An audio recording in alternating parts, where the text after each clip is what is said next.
Olá, seja bem-vindo. Somos a Igreja Verbo da Vida de Campo Grande, no Rio de Janeiro. E você ouvirá agora uma mensagem da Palavra de Deus. Desde que ela transforme a sua vida.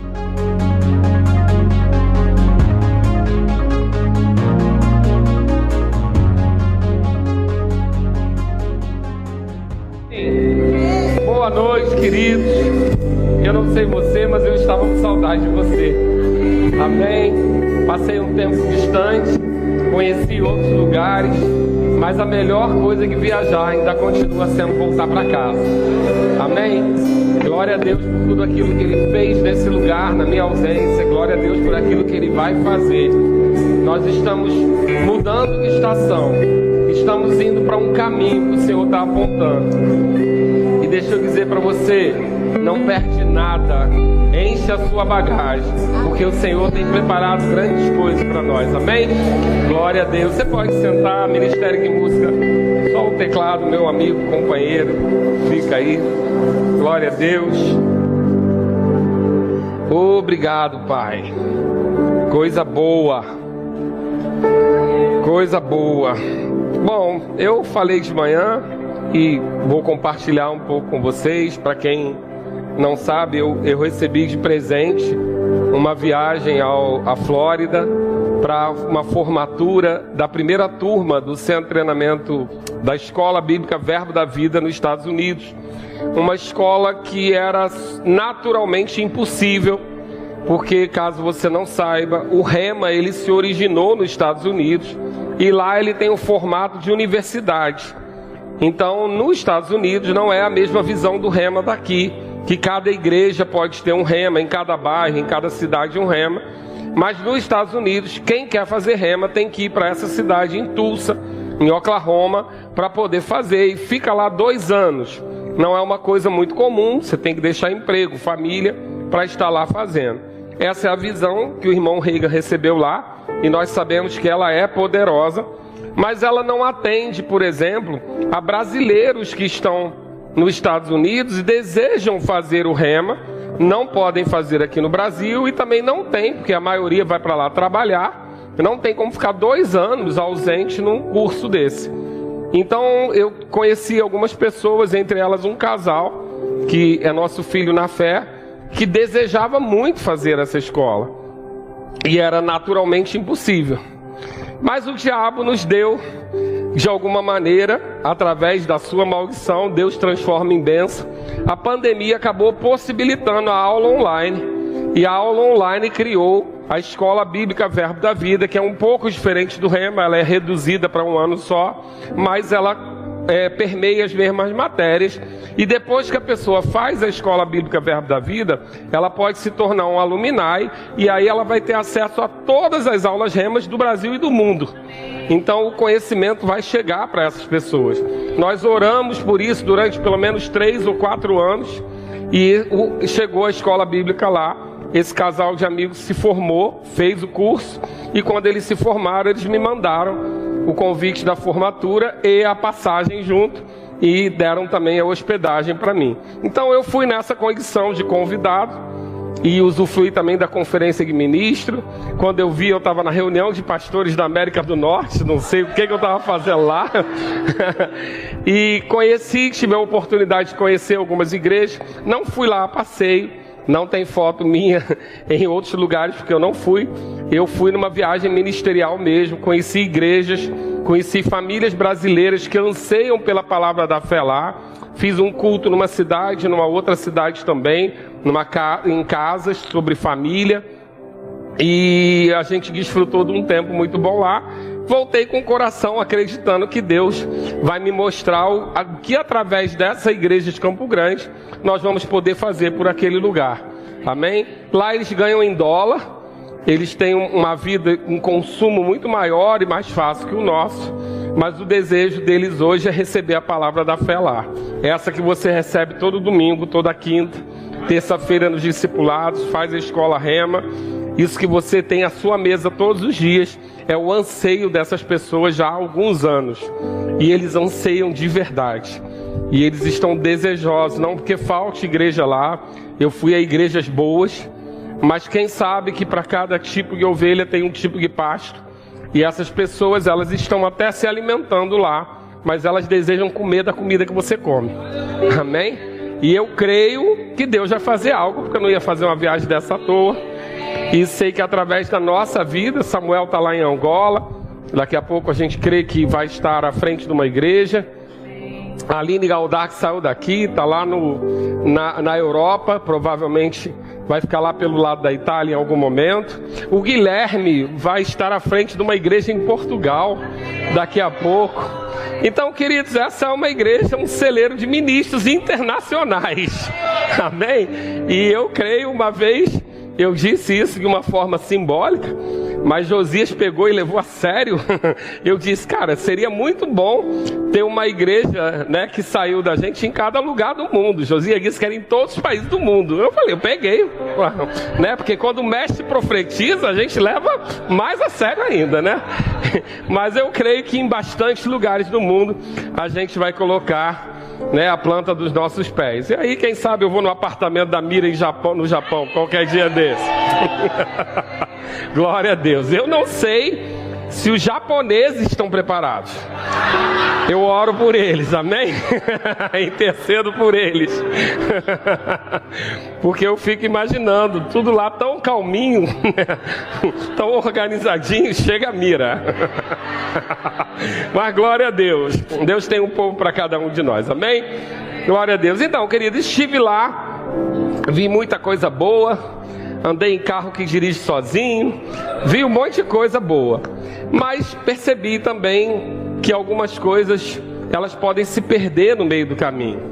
E eu constatei algumas coisas lá que eu percebi que, se não fosse tratado, poderia se perder, e algumas já até se perderam. E a gente falou, eu trouxe uma palavra lá sobre resgate. Eu não sei se essa palavra que eu vou trazer hoje para você, se ela vai ser um remédio ou se ela vai ser uma vacina. Mas de qualquer maneira, eu creio que seja uma instrução divina para a sua vida, para a sua casa e para a sua família. Amém? É uma palavra muito simples, uma palavra pastoral, uma palavra de cuidado. Mas hoje nós vamos falar sobre a importância da mesa. Você pode dar um glória a Deus? Hoje nós vamos falar sobre a mesa, a importância da mesa. Sabe, queridos, eu vivi uma experiência lá. Eu sempre tive meus valores em relação à mesa. Eu, na minha casa, com a minha família, eu fui criado de forma rigorosa em relação à mesa. O meu pai, ele exigia que a família se sentasse à mesa pelo menos no domingo. Ele trabalhava muito, saía de casa muito cedo, chegava muito tarde, nem sempre coincidia o horário de almoço com a gente. Mas no domingo a gente podia fazer o que quisesse, tinha que estar todo mundo na mesa. E eu transferi isso para minha família, minha casa. Meus filhos às vezes reclamam porque eles foram para algum passeio, alguma coisa no sábado, querem dormir fora, e podem até dormir fora, desde que na casa do filho do amigo meu, né? Porque eu já disse para eles que quem escolhe os amigos dele tem que ser filho de amigo meu, senão não pode dormir. E eles reclamam e tá tudo bem. Mas eu preciso saber quem é o pai do amigo deles. E às vezes eles dormem lá e alguma coisa, e eu digo, pode dormir, mas 1h da tarde, no domingo, tem que estar todo mundo na mesa. E eles dão o jeito deles e estão lá. Nem sempre estão felizes, mas estão. E hoje nós tivemos um almoço online, né? Eu, Marcela, Giovanni, botamos Gabriel no telefone para sentar à mesa, conversar. E isso era algo importante, mas eu acreditava ser um valor familiar meu. E preservava isso, prego na aula do Rema sobre a mesa. Mas quando eu estive naquele lugar, eu percebi o que a ausência da mesa pode causar. E eu falei, eu vou vacinar a minha igreja. A gente não vai viver algumas coisas nesse sentido que eles estão vivendo lá. Eles vivem muitas coisas boas, mas tem seus desafios, como eu e você. E a ausência da mesa me fez refletir muito naqueles dias. E na quinta-feira eu estava aqui e a Areta ministrou sobre a mulher samaritana. Em determinado momento, lá em João 4:19, diz assim: Senhor, disse-lhe a mulher, veja que tu és profeta. E por ele ser profeta, por ela reconhecer Jesus como profeta, ela faz uma pergunta emblemática. Ela diz, nossos pais adoravam nesse monte. Vós, entretanto, dizeis que é em Jerusalém o lugar onde se deve adorar. nós olhamos para esse texto, sabemos que, ou se você não sabe, vai saber agora, Jesus responde que essas duas coisas já passaram, porque haveria o tempo e já era chegada a hora que o verdadeiro adorador adoraria em espírito e em verdade. Então, como nós já estamos nessa estação de adorar em espírito e em verdade, a gente não considera essas duas dispensações que ela está tratando. Mas ela está tratando de duas dispensações diferentes. Porque Deus, no início, Ele tratava com o homem face a face. A Bíblia não diz exatamente que Ele ia toda a tarde no jardim, mas quando o homem peca, a Bíblia trata como uma maneira natural, que no fim, na virada do dia, Deus procurou por Adão. Isso nos leva a entender e deduzir que era um hábito que houvesse esse relacionamento diário entre Deus e o homem. Um relacionamento face a face, um relacionamento íntimo. Mas isso foi quebrado pelo pecado. O pecado da desobediência, o pecado do homem decidir por si mesmo o que é bom e o que é ruim, fez com que ele se separasse dessa condição de relacionamento.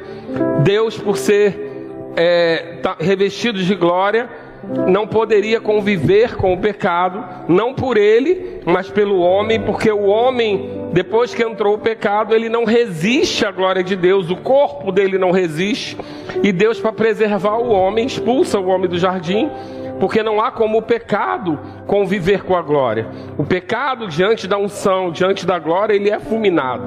Então, para que o homem não fosse fulminado, ele cria essa separação. O Espírito de Deus se separa do Espírito do homem, e a gente tem o que a gente chama de morte espiritual, que vai gerar a morte natural, como o nosso pastor Josias gosta de dizer, e morrendo, o homem morreu. Porque morreu espiritualmente, morreu naturalmente, separou-se desse relacionamento, e agora Deus não podia mais ter esse relacionamento íntimo com o homem, embora ele desejasse. Ele criou o homem para relacionamento.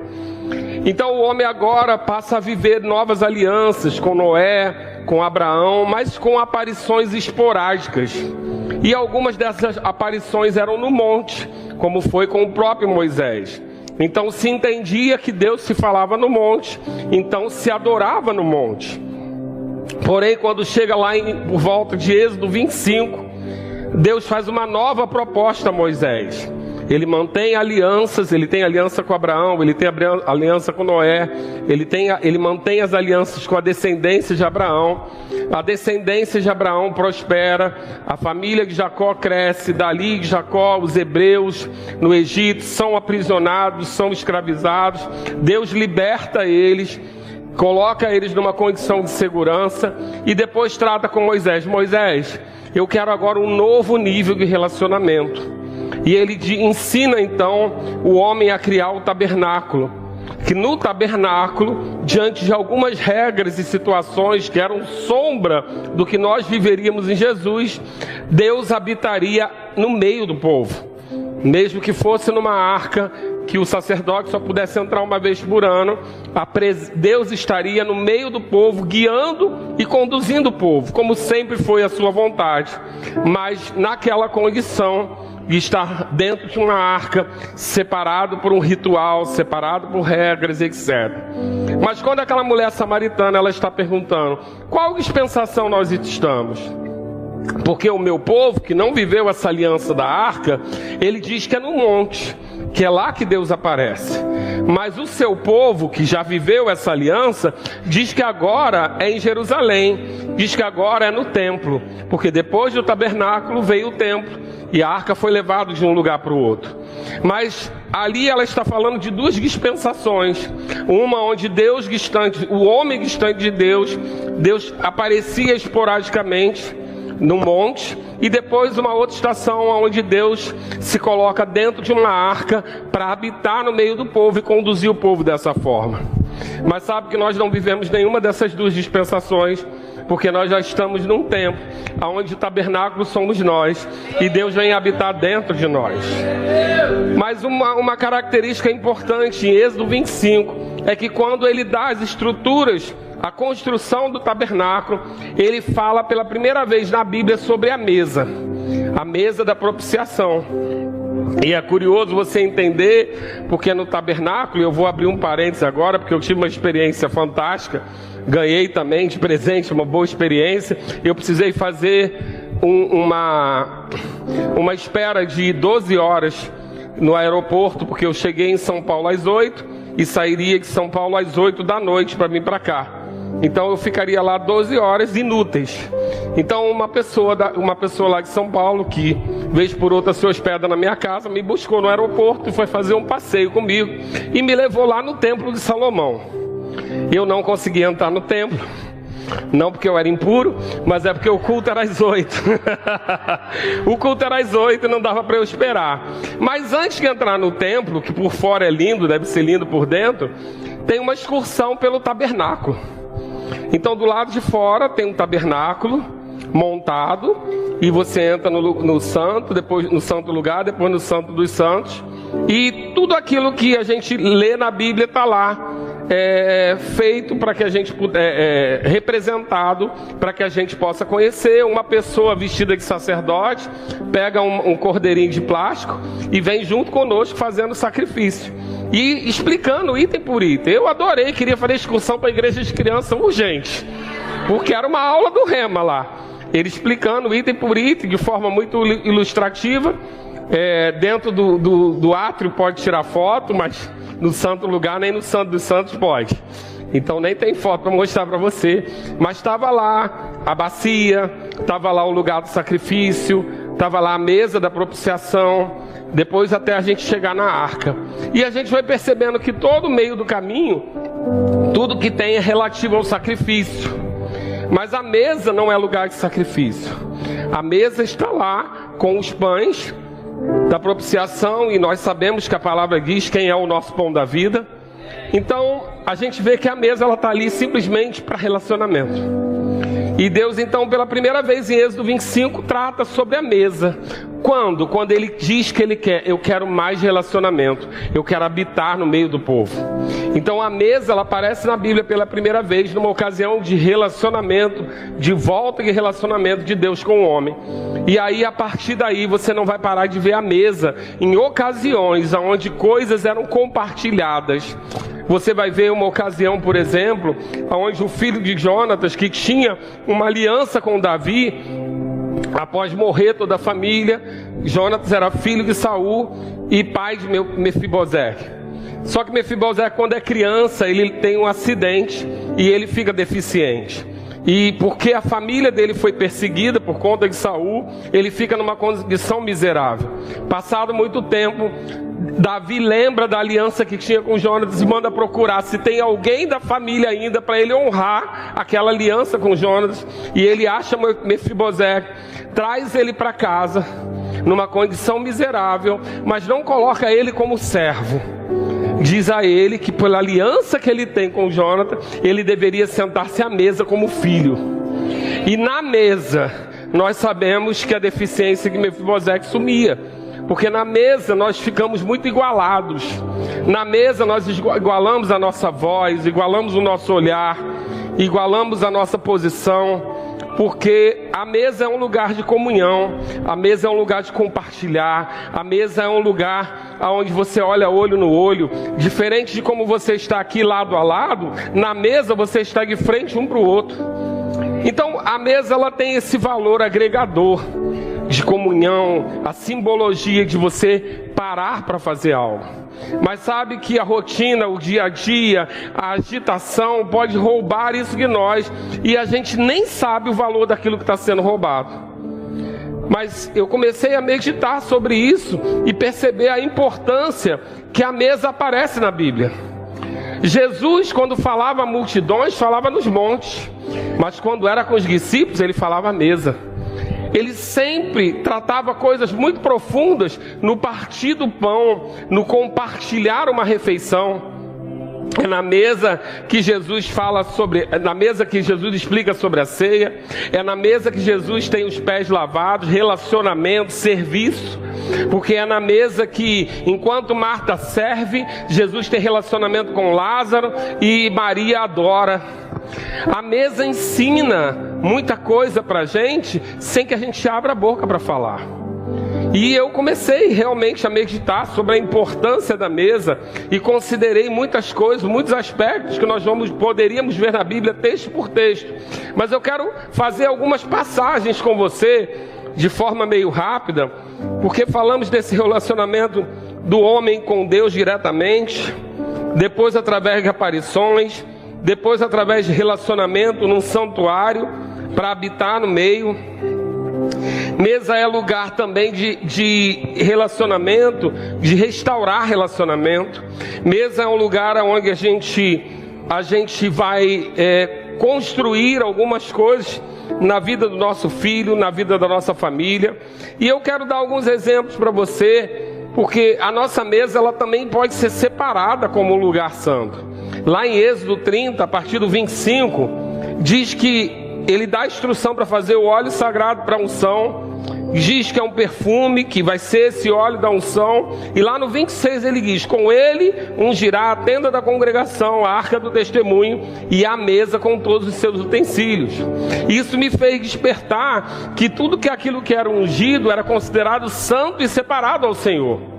Mas também nós podemos encontrar textos onde a mesa é desconsiderada.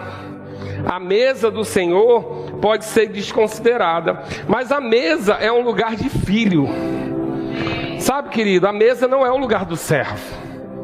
Você pode até ter na sua casa uma pessoa que te auxilie, que você tamanha intimidade ganhe com ela, que você deseje colocar à mesa, mas ainda que ela se sente lá, ela sabe que não é o lugar dela. Porque mesa é lugar de filhos. Mesa é lugar de sangue. Mesa é lugar de pertencimento. Então eu fui observando algumas questões sobre essa importância da mesa de ser um lugar de igualdade. Mesa precisa estar completa. É curioso que quando o profeta Samuel vai ungir aquele que vai substituir Saul, ele olha filho por filho todos os irmãos de Davi, mas ele percebe que nenhum deles ali era o que deveria ser ungido. E ele percebe que a mesa está incompleta e diz: não falta ninguém. E fala: tem um menino. Então a gente não senta até que a mesa esteja completa. Então essa importância da mesa completa, de todos os filhos à mesa, dos filhos ao redor da mesa. Só que isso no dia a dia, celular, telefone, prato na mão, cada um come uma hora, miojo, isso vai roubando a mesa. E a gente não percebe. Lá nos Estados Unidos tudo é muito prático, né?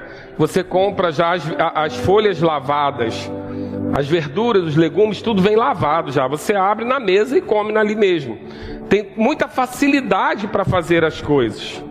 E isso gera o quê? Uma praticidade de cada um come a hora que quiser, a comida que quiser. Não precisa fazer a comida para todo mundo, cada um se vira. Mas eu percebi que existem características de se sentar à mesa que você não vai conseguir ensinar dessa forma. Porque na mesa, se tem 4 pedaços e são 6 pessoas, a gente compartilha, a gente reparte. Mas se cada um serve seu prato, a mesa é um lugar de serviço. A mesa é um lugar onde se distingue autoridade e honra. Eu vou falar sobre tudo isso. A mesa é um culto doméstico. A mesa é tão representativo. A mesa que eu vou dizer para você, o simples ato de se sentar à mesa com a sua família já está pregando para os seus filhos. Se a sua mesa é uma mesa tradicional e se você tem uma reverência à mesa, na grande maioria das vezes a mesa ela é ou retangular ou oval. Existem mesas quadradas e redondas.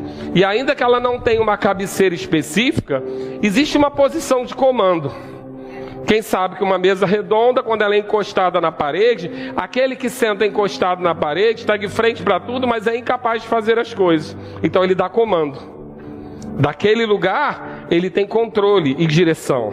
Então existe em toda mesa um lugar de comando. E querido, esse lugar a gente normalmente chama de cabeceira. E eu quero fazer uma revelação muito profunda para você nessa noite. Quando você deita na sua cama, o que você põe na cabeceira? Qual parte do seu corpo? Será que é por isso que o nome é cabeceira?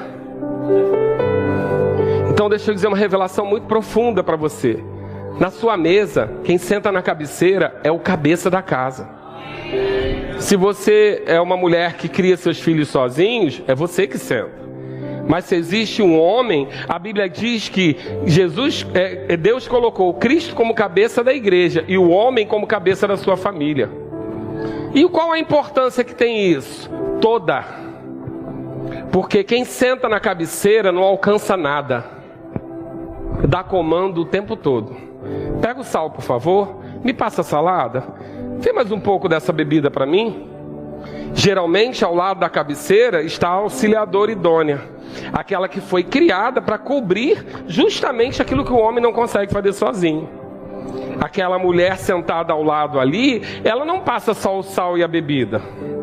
Ela dá um apertãozinho na perna do marido quando ele fala mais alto com o filho. Ela faz um sinalzinho quando diz, deixa ele acabar a história.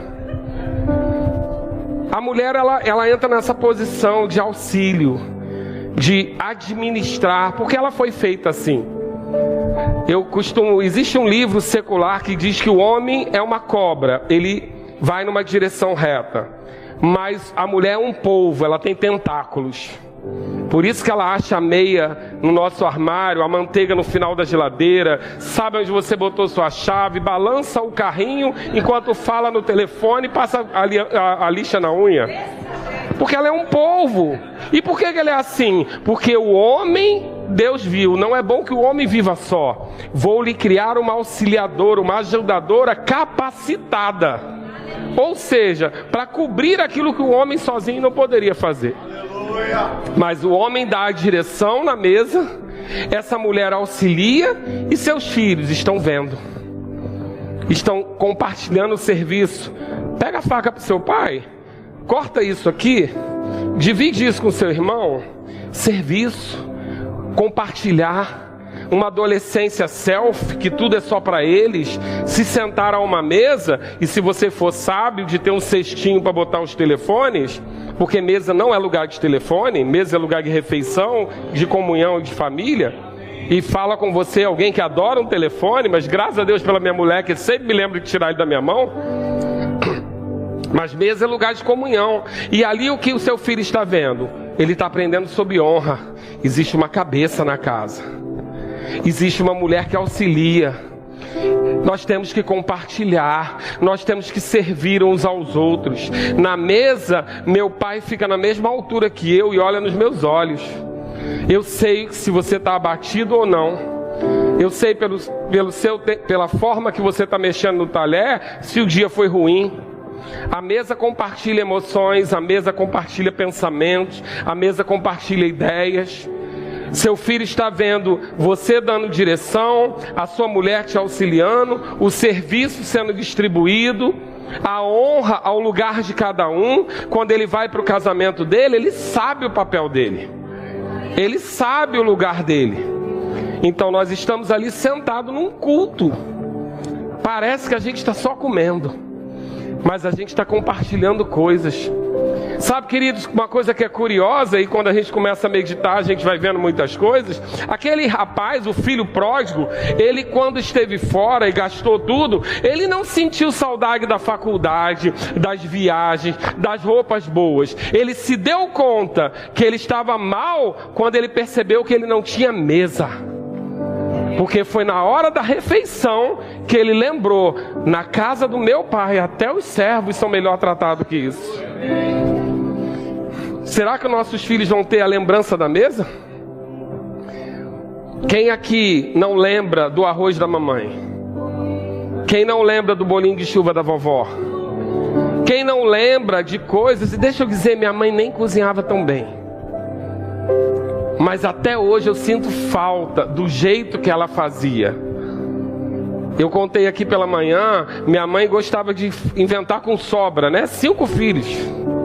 Então às vezes o omelete era de maçã, porque não tinha outro recheio. E eu adorava omelete de maçã.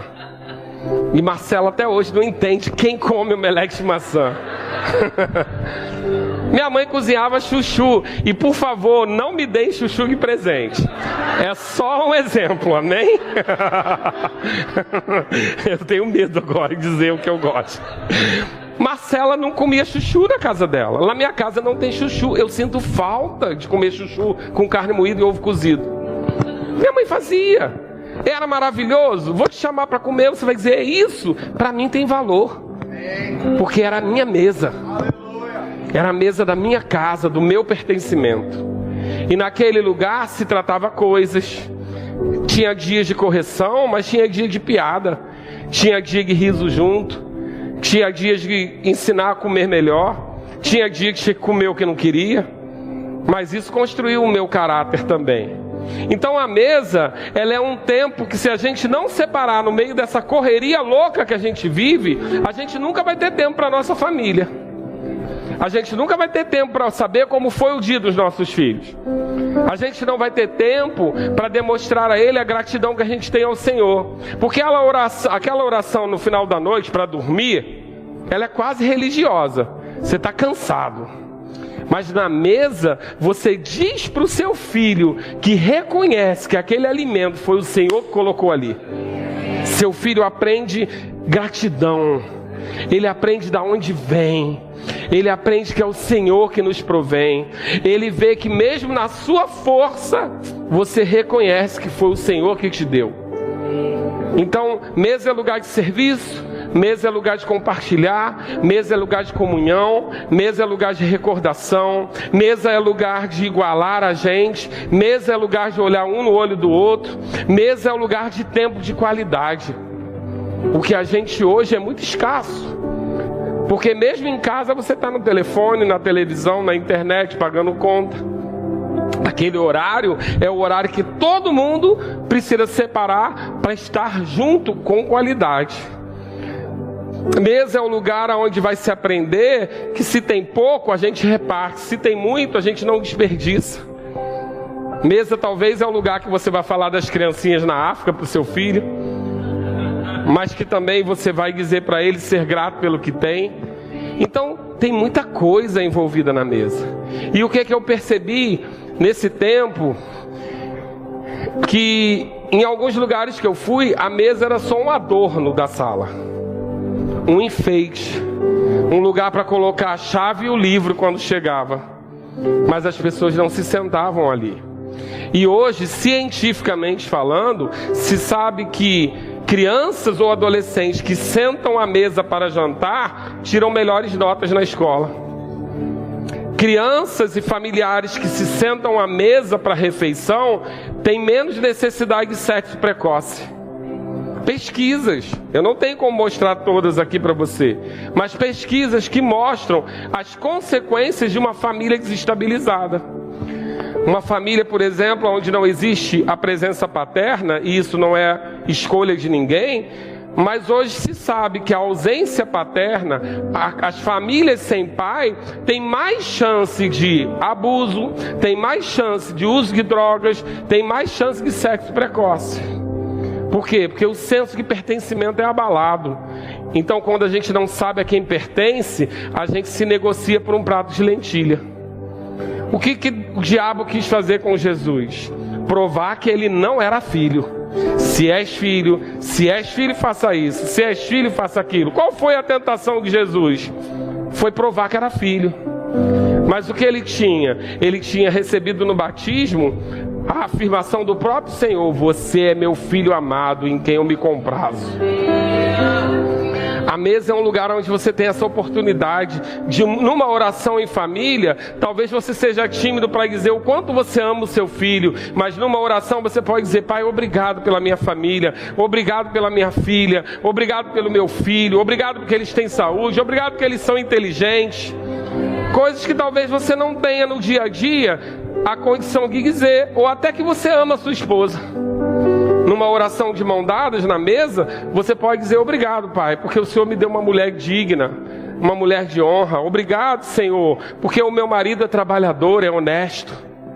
Talvez não seja lindo, talvez não seja rico, mas é um homem digno, fiel ao Senhor.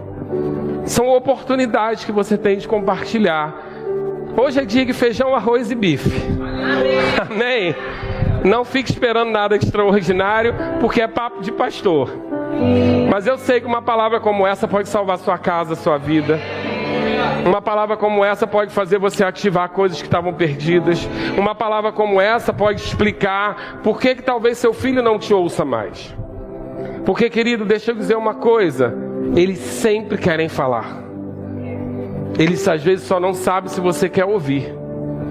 Mas eles sempre querem. Existe um período nebuloso chamado adolescência. Porque nossos filhos, quando são crianças, nos veem como heróis. Na adolescência, os olhos se abrem e eles veem que a gente não é aquilo tudo. E além disso, eles têm comparativos. O professor mais inteligente, o amigo mais rico, o outro pai do amigo mais talentoso. E ele começa a fazer comparações. E nem sempre a gente está preparado para isso.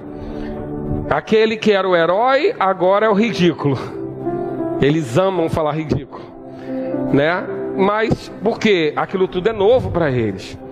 Mas deixa eu dizer uma coisa, até os 18 anos, o cérebro deles não está formado.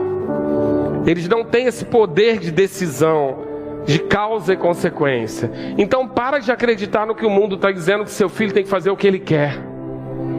Ele só pode fazer o que ele quer quando ele puder responder pelo que ele fez. Eu não estou dizendo de um autoritarismo, mas eu estou dizendo que existem decisões que a gente não delega.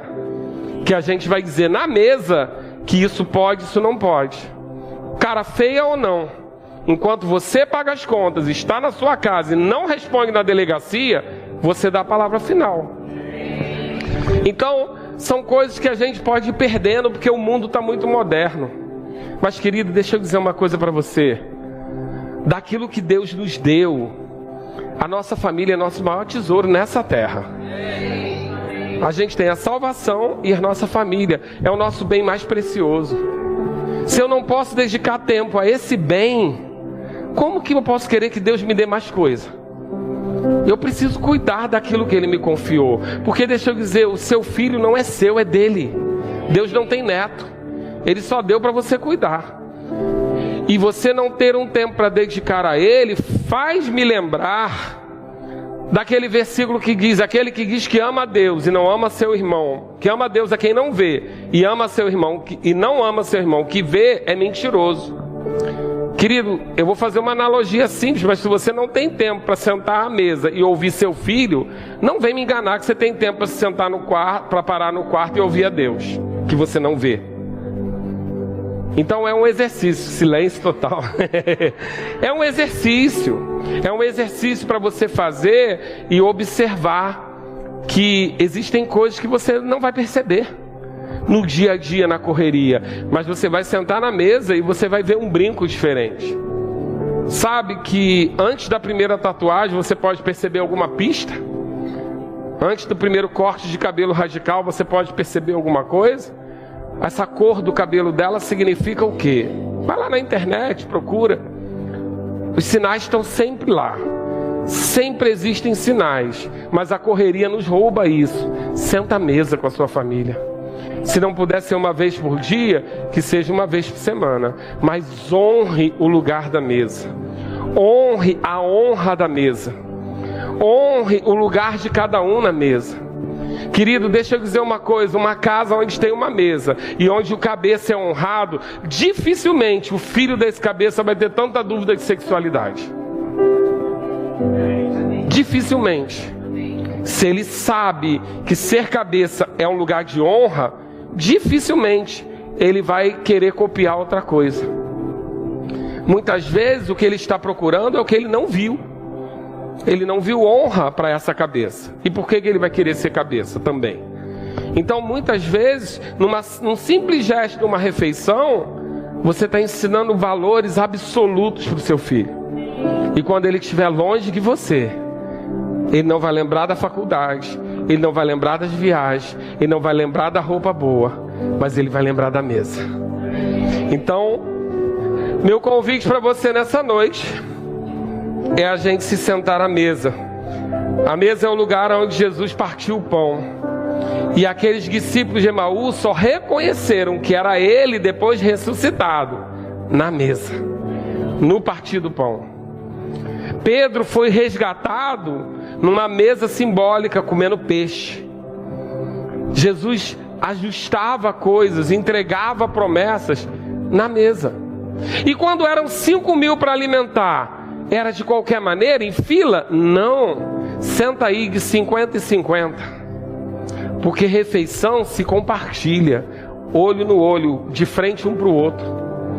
5.000 homens, fora mulheres e crianças. Jesus manda organizar em grupos. Por quê? Porque a gente precisa entender o poder de compartilhar, o poder de comer junto, o poder de sentar junto. Então eu posso ficar aqui a noite inteira dando exemplos para você de como a mesa é fundamental na nossa família. Como a mesa é um lugar de revelação, é um lugar de quebrantamento, é um lugar de comunhão, serviço, adoração. Mas eu quero que você abra lá em Salmo 128, o Ministério de Música pode me ajudar. E eu quero dizer para você que mesa é o lugar da realização de promessas. A promessa que nós podemos ter em relação à bênção do Senhor sobre a nossa vida. Salmo 128 vai falar o seguinte: bem-aventurado aquele que teme ao Senhor e anda nos seus caminhos. Do trabalho de tuas mãos comerás, feliz será e tudo te irá bem. Tua esposa no interior da tua casa será como a videira frutífera, teus filhos como rebentos da oliveira, à roda da tua mesa. Isso é o que Deus tem como promessa para a nossa vida. Então, querido, deixa eu dizer uma coisa: não desvalorize a bênção do Senhor. Não desvalorize aquilo que Deus te deu, ou não espere perder para dar valor. A bênção, os filhos à roda da mesa, é resultado e consequência da bênção do Senhor. Se a sua mulher gerou filhos, é resultado da bênção do Senhor. Se você tem uma mesa, tem alimento para compartilhar e tem filhos sentados a ele, é bênção do Senhor. E talvez você esteja aqui e não tenha nem pai, nem mãe, nem filhos para sentar à mesa. Mas eu vou dizer uma coisa para você: a palavra diz que em Cristo o solitário habita em família. Porque ainda mais importante do que essa mesa natural é a mesa que o próprio Senhor armou na presença dos seus adversários. Porque no meio da circunstância adversa, no meio de frente para os inimigos, Deus não te dá uma lança, Deus não te dá uma arma, Deus não te dá um arco e flecha, mas Ele te dá uma mesa e se diz: senta, que eu vou te servir. Na presença dos seus inimigos, na presença da adversidade, Deus está dizendo: você é filho, senta, descansa, porque eu vou te servir. E vou dizer mais: o teu cálice vai transbordar. Mesa, querido, mesa natural é importante, muito. Mesa espiritual, você sentado no lugar de filho. Você talvez andou perdido, separado, ou nem sabia que você tinha esse direito. Mas deixa eu dizer uma coisa para você: esse direito é seu, porque Deus criou você. Você é uma criatura de Deus, mas em Cristo Jesus você se torna filho. E filho senta na mesa. Você pode ficar de pé? Eu quero fazer um convite antes da gente declarar bênçãos sobre a tua vida. Jesus, ele usa a mesa para trazer a recordação dele. Lá em 1 Coríntios 11 ele diz, Paulo diz: porque eu recebi do Senhor que também vos entreguei, que o Senhor Jesus, na noite que foi traído, tomou o pão e, tendo dado graças, o partiu e disse: isso é meu corpo que é dado por vós, fazei isso em memória de mim. Depois ele disse: por semelhante modo, depois de haver ceado, tomou também o cálice, dizendo: esse cálice é a nova aliança do meu sangue, fazei isso todas as vezes que beberdes em memória de mim. Porque todas as vezes que comerdes esse pão e beberdes o cálice, anunciai a morte do Senhor até que Ele venha. Mesa é lugar de lembrar de aliança. Mesa é lugar de lembrar do que Deus tem para a sua vida. Mesa é lugar de lembrar que você é um filho amado em quem Deus se alegra. Mesa é lugar de lembrar que Jesus morreu em seu lugar e pagou os seus pecados. Mesa é lugar de saber que Jesus foi moído em seu lugar para que você tivesse cura. Mesa é lugar de lembrar que você é filho. Então eu quero fazer um convite a você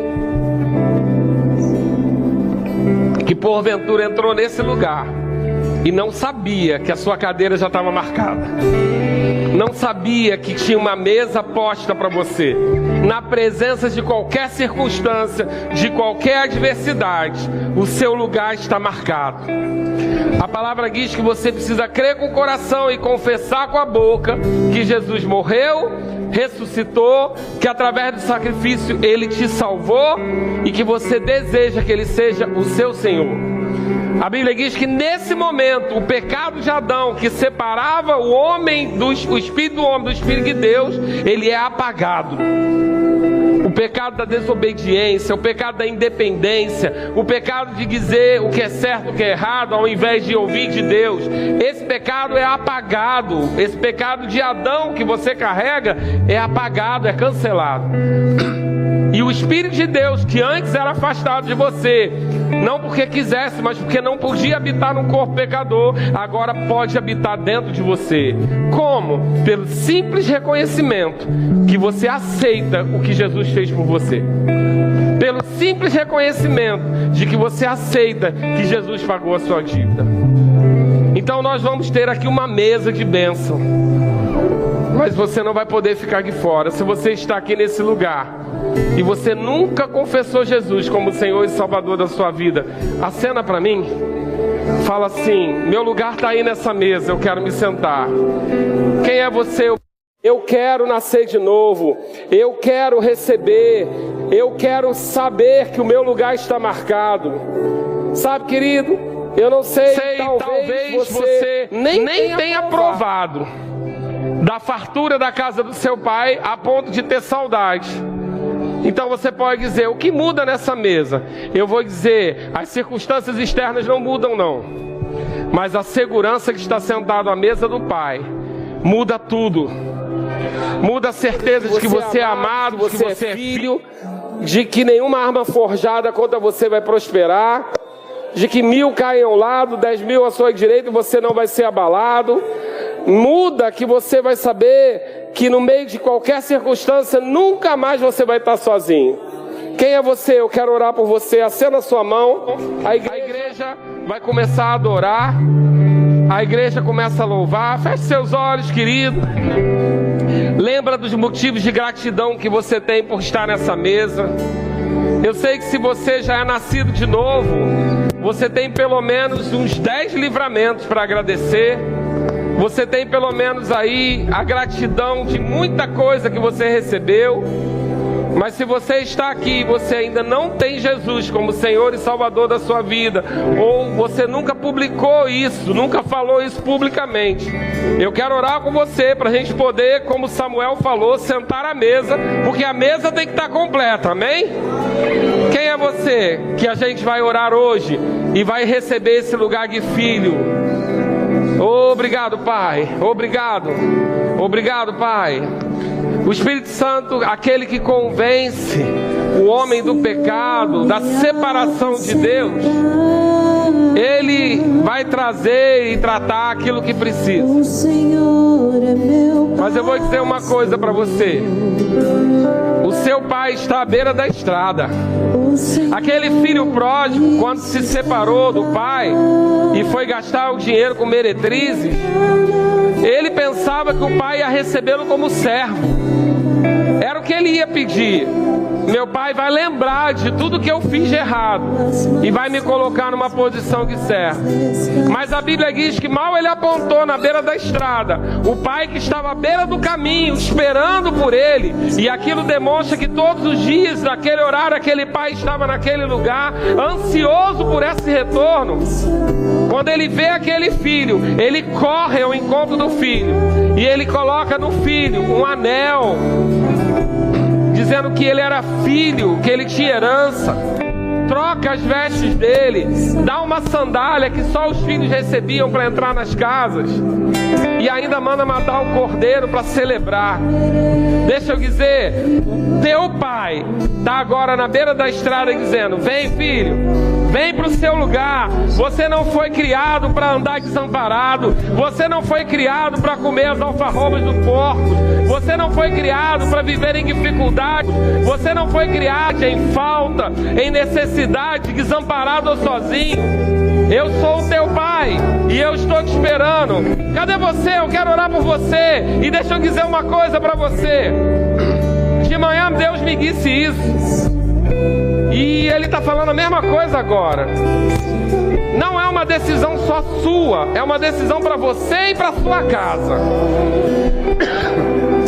O Senhor está pegando sobre a mesa e Ele está dizendo: dá o primeiro passo e eu vou fazer o restante. É você e sua casa. Quem é você que eu quero orar por você? Levanta a sua mão, da onde você estiver, e eu quero orar por você. E hoje ainda você sai daqui com o seu lugar reservado, com o seu lugar marcado. Pai, obrigado, Senhor. Eu te louvo e te agradeço. Eu te louvo e te agradeço. Se você quer Jesus, acenda a sua mão, balança a sua mão, que eu quero ver você acenando. Às vezes algumas pessoas levantam a mão e pode confundir. Acenda a sua mão, eu quero orar por você. Cadê o primeiro corajoso de hoje que vai pegar o seu lugar na mesa? Seu lugar está reservado. Querido, se tudo que eu falei de uma mesa natural pode causar tanto estrago ou ausência, imagina uma mesa celestial. Deus preparou essa mesa para você. Quem é você? Ei, tudo parado por sua causa. Tudo parado por sua causa.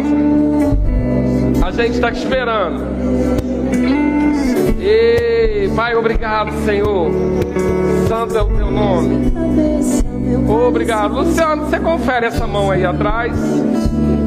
Tem uma pessoa ali com a mão. Confere para mim se ela está só orando. Obrigado, Pai. Tem mais alguém? Você que está aqui e gostaria de receber Jesus como Senhor e Salvador da sua vida, eu estou aqui como Samuel, esperando a mesa completa. Glória a Deus, glória a Deus. Mais alguém? Mais algum corajoso?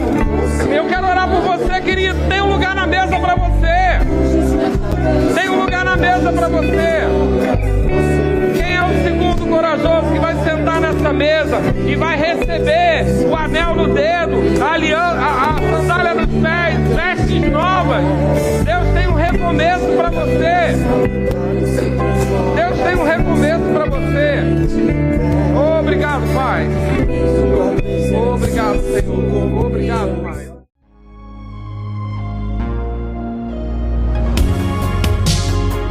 Ouça outras ministrações em nosso site verbodavida.com/Campo Grande RJ. Nos acompanhe também em nossas redes sociais, Facebook, Instagram e YouTube. Seja abençoado na prática dessa palavra.